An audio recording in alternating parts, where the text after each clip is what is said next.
देखिए भाई, बोला गया let box of this be the greatest integer less than और equal to x, then at which of the following point the function f x is equal to x into cos of ये सब this is discontinuous, है ना। हमें ऐसे point पता करने हैं जिसपे फंक्शन डिसकंटिन्यूस है। तो यार ऑप्शन से भी कर सकते हो वैसे तो, है ना, इक्का दुक्का ऑप्शन है। बाकी अगर तुम्हें जनरल मेथड देखना है तो वैसे भी सोच सकते हो कि भाई फंक्शन जो है f x is equal to, बहुत ही स्वीट सा तो फंक्शन है ना, pi x plus pi box of x, है ना।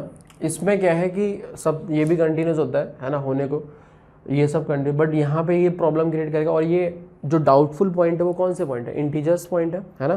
तो इंटीजर्स पे हम चेक कर लेते हैं, इंटीजर्स पे चेक कर लेते हैं। मान लो कि कोई जनरल इंटीजर हमने आई ले लिया, ठीक है, जनरल इंटीजर आई ले लिया और उस पर चेक कर रहे हैं, तो कंटिन्यूटी चेक करनी है ना। तो हमें एक तो एफ ऑफ आई निकालना पड़ेगा, तो एफ ऑफ आई निकाला तो ये आ जाएगा i into cos of pi i plus pi i, ये बनेगा। तो ये हो जाएगा i into cos of 2 pi i, सही है ना।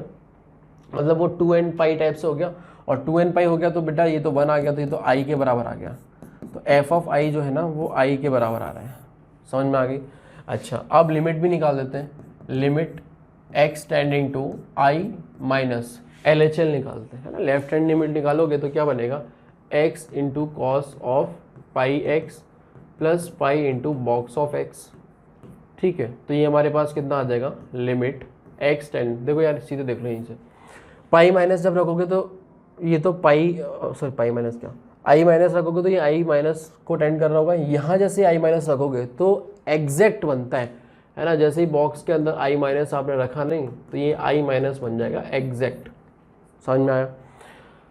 तो मेरे पास जो मिलेगा वो कुछ आई माइनस को, चलो मैं अभी आई लिखता हूँ थोड़ी देर के लिए, है ना। तो ये बनेगा कॉस ऑफ, यहाँ पे कितना बनेगा, पाई आई प्लस, क्योंकि कोई इंटीग्रल फॉर्म अगर कुछ बन नहीं इसलिए मैंने आई लिख दिया, है ना। यहाँ पे कितना बनेगा, पाई आई माइनस 1, तो पाई आई माइनस पाई, बोलो समझ में आ गई।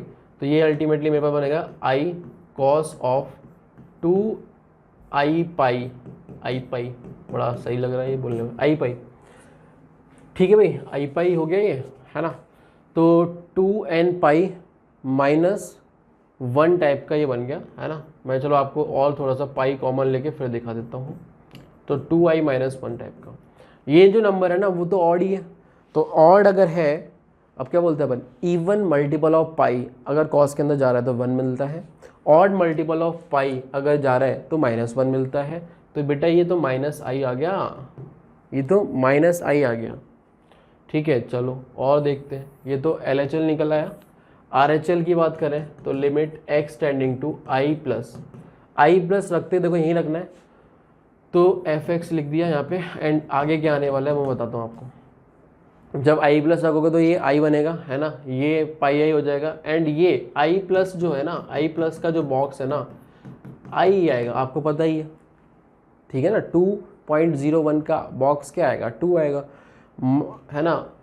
और ये 1.999 समथिंग का जो बॉक्स है वो कितना आएगा, 1 आएगा, ठीक है। तो वो वाली चीज़ है, क्लियर है। 2 से जस्ट थोड़ा सा कम जो वैल्यू थी उसके लिए हमारे पास में 1 मिलेगा, समझ गए होगे, है ना। तो यहाँ पे i प्लस रखने पे ये i इंटू कॉस ऑफ, ये भी i बन जाएगा, तो अगेन वही खेल हो गया जो कि वहाँ पे फंक्शन की वैल्यू पे था, ठीक है। तो ये कितना बन जाएगा, i into cos of 2i पाई, और ये वही i के इक्वल आ जाएगा। तो फंक्शन की वैल्यू और RHL तो बराबर है ना, बट LHL में दिक्कत है। कंटिन्यूस होने के लिए हम क्या बोलेंगे कि f of i this should be f of i plus this should be f of i minus. तो यहाँ से एक चीज़ आप सोच सकते हो कि ये दोनों तो वैसे ही बराबर देख ही रही है ना, ये दोनों और बराबर कर देते हैं। ये दोनों बराबर होने का मतलब i is equal to minus i कब होगा, 2i इज इक्वल टू 0।